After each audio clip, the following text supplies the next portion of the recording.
Hey, this is CD Channel. I'm Chris. This is MMA for you. I also got another dog here with me. And this is CD Channel. I'm gonna be doing my post-fight analysis for UFC 166. Velasquez versus Junior Dos Santos. Definitely one of the best fight cards of this year. I mean, there really wasn't a bad fight.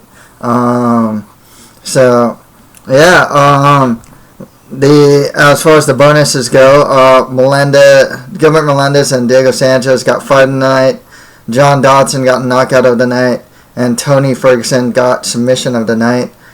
Really, there weren't many bad fights on the card. I mean, I guess like the worst one, and I was like, what, Cormier Nelson or something?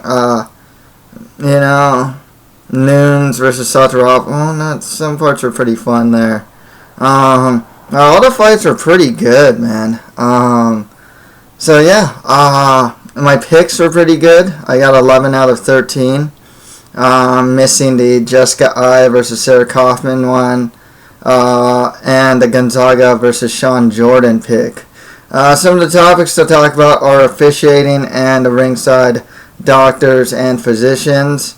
With the Amagal fight, they stopped the fight the referee was not where he needed to be. And there's arguments in the Dos Santos and Sanchez fights that the fight should have been stopped, especially with those closed eyes. Let's get started. So, Cain Velasquez beat Junior Dos Santos by TKO in the 5th round to retain the heavyweight title.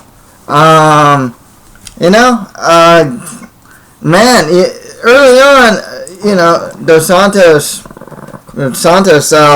managed to get some good strikes on Velasquez, but otherwise it just didn't happen after that. I mean, one thing about Velasquez is that the guy, like you said, if he's not boxing, he's wrestling. I mean, he got like a 1-2 clinch. One of the biggest problems with Dos Santos too is he gets pushed up against the cage a lot of times. Or not pushed up. He actually backs himself up against the cage a lot of times. That's a big problem. That's been a big problem of his throughout his MMA career, pretty much. The stoppage was a bit weird because it looks like Gino was going for like a Darce choke type of move, and just crash landed on his head.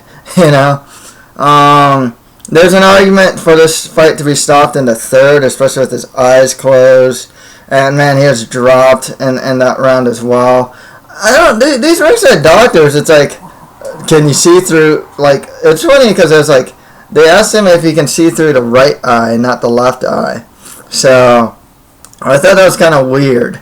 But one thing, I don't think that doctors and physicians are really doing their job that night.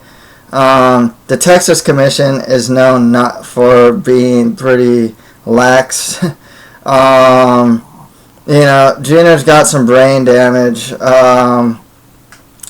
It begs the question, should Junior Dos Santos fight Cain Velasquez again? If he knocks out guys, because Junior Dos Santos could most certainly beat the guys of the division, it's just, he can't seem to beat Cain Velasquez. His mixture of wrestling and striking is just too much, and clinch work, It's just like, throw a couple punches, clinch, go for takedowns, dirty box. I mean, Velasquez definitely mixes wrestling and striking very well.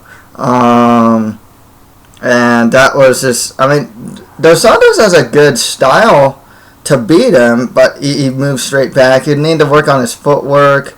He has good takedown defense as well, but, Cain just overwhelmed him. And I feel Cain Velasquez is going to do that to the likes of Travis Brown, Josh Barnett, and it looks like, from what it sounds like, it looks like they're going to give Cain Velasquez Fabricio Verdum next.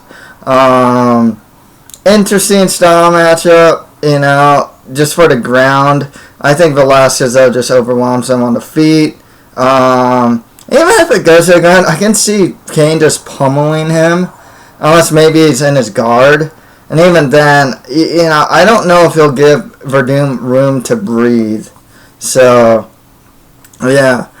The introduction was cool because Junior Dos Santos did the hat thing, and Velasquez stood in front of him. That was pretty cool. That got me pretty hyped up for the fight.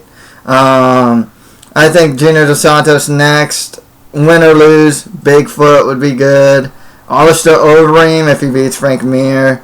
Maybe Travis Brown, but that would be JDS knocking off contenders at this point. Okay, next fight after that, Daniel Cormier beat Roy Nelson by unanimous decision. Man, at 225 pounds, Cormier is just too fast for Nelson, That's the thing. Just way too fast. Nelson looked a bit lethargic, And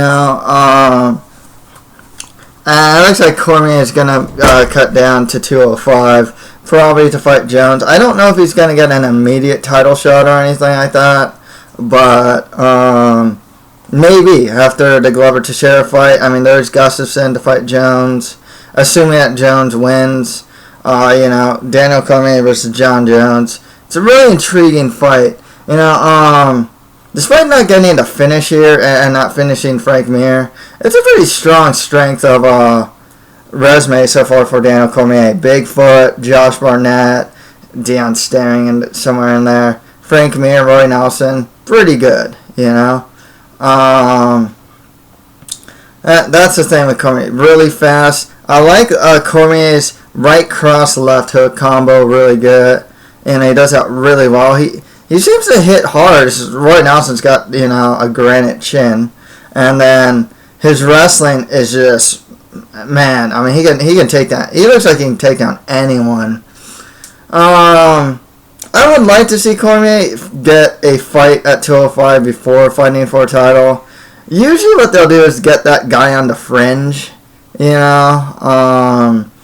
of like they, Martin Kampman versus Jake Shields. You want to get that guy on the fringe of kind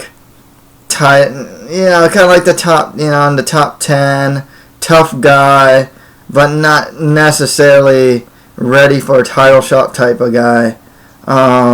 That's what they've done in the past when they didn't want to give immediate title shots to guys. But yeah, Daniel Cormier, I was thinking a guy like Nogueira or something like that. Maybe even Thiago Silva. I mean, you could go Cormier versus Gustafsson. That would be cool. And a lot of people are talking about that. But, I don't want them knocking off a contender. That's the thing. Otherwise, great win for Cormier. I mean, everything was on point, man. He's too fast. Striking was on point. I mean, even in the third round, it just kind of looked like he was just in a sparring match and he can do anything he wants. So he was just kicking. I don't know if he just hurt his hands or he's just you know what? I'm outclassing this guy. I think I'll try a couple of these kicks and whatnot. As far as Nelson goes, I mean, it's 2 losses in a row, but maybe we can get a Pat Barry, Sean Jordan next. Okay, next fight after that, Gilbert El Nino Melendez beat Diego the Dream Sanchez by unanimous decision.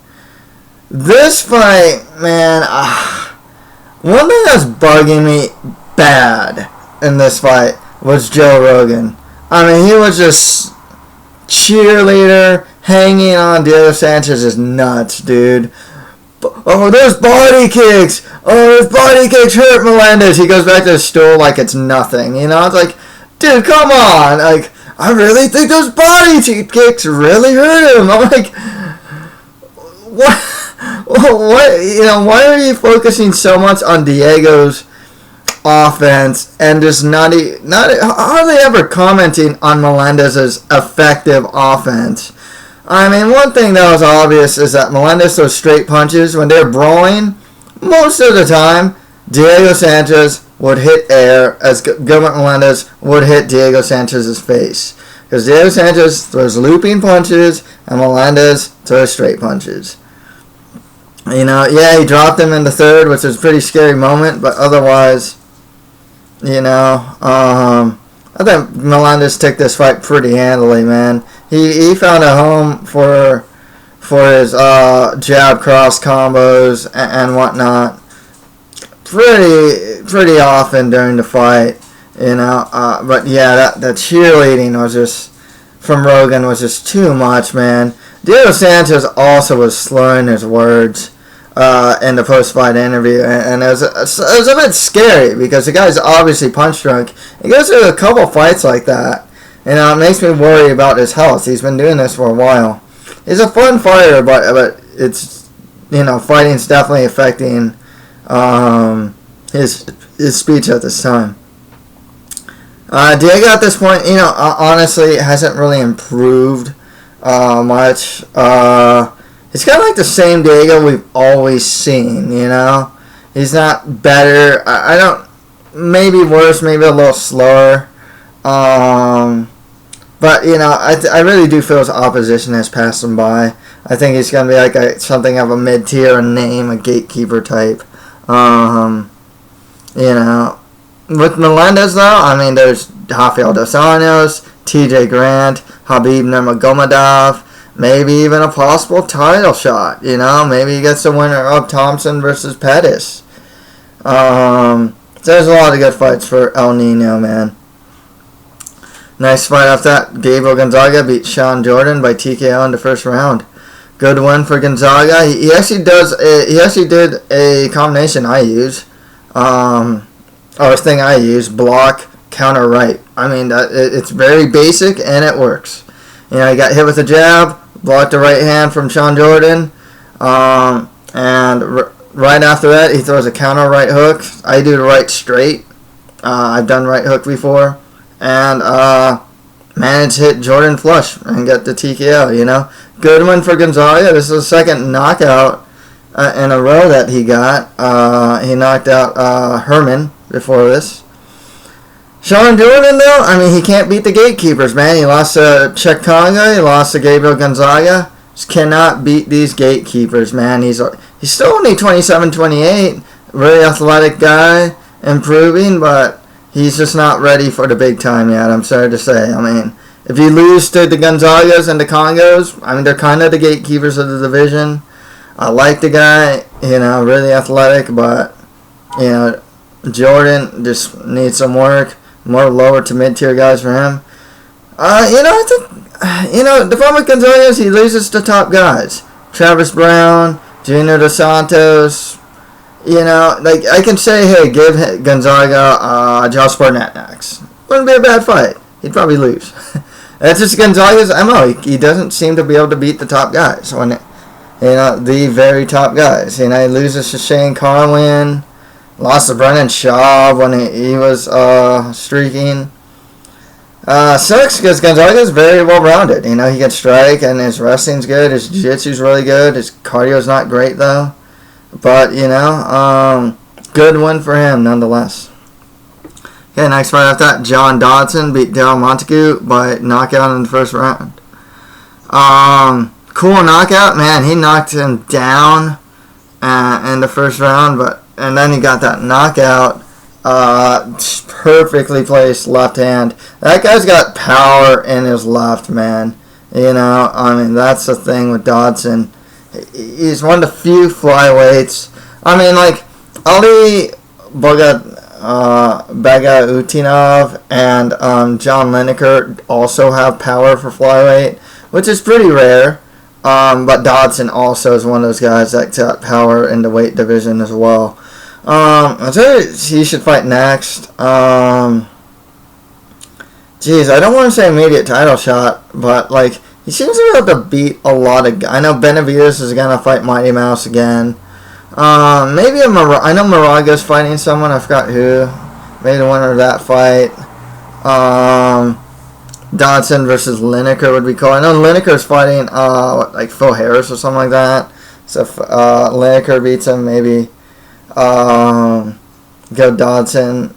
Dodson already fought Tim Elliott, Elliot's fighting Ali Bagautinov already. So, there's good fights for him. It's still a developing division, though. Yeah. We'll see who he gets next. Very dangerous guy, though. Heavy hands, good takedown defense, good at getting back to his feet when taken down, just really quick in general. Montague, just more lower to mid-tier flyweight. Okay, on to the prelims. Tim Boesch beat CB Dalloway by a split decision. This fight had a little more to do with Dalloway than it had to do with Boesch. I mean, there was taunting from Dalloway. Excuse me. A lot of taunting from Dalloway. His striking was actually improving, but then there's the 2 eye pokes. I don't know if they're intentional, but still, he eye poked him twice. But one thing it was interesting to see improved. It's not really that it's improved striking from Dalloway. He just looked more confident striking. Tim Boesch, one thing about him is he definitely struggles with good wrestlers. So against Jason Brills and light heavyweight, Phil Davis, of course. He kind of struggled with Dalloway. I mean, he does not do well against strong offensive wrestlers. I kind of gave the fight personally a draw, but in a sense, there's something to be said about but then the scorecards were weird. Through 30-26, I didn't give Tim Boesch 2 rounds, at all. Or 3 rounds. I gave Dalloway at least the first round. Second round could have gone either way, but not the first. But yeah, Tim Boesch keeps his place in the top 10 of the division. He can fight Francis Cormier next, or they're supposed to do Luke Rockhold. I think those fights would be pretty cool. Dalloway, he wins a couple, loses one, wins a couple, loses. He's just one of those guys that lacks that consistency. His ground game's actually pretty good. His cardio is actually pretty terrible. His striking, improving. Next right after that, Hector Lombard KO'd Nate Marquardt in the first round. Good win for Marquardt. I'm curious to see what he does in this division. He's still big. He's still ripped. Beat a good fighter, Nate Marquardt. It's actually probably the best guy he's beaten so far in his MMA career, to be perfectly honest with you.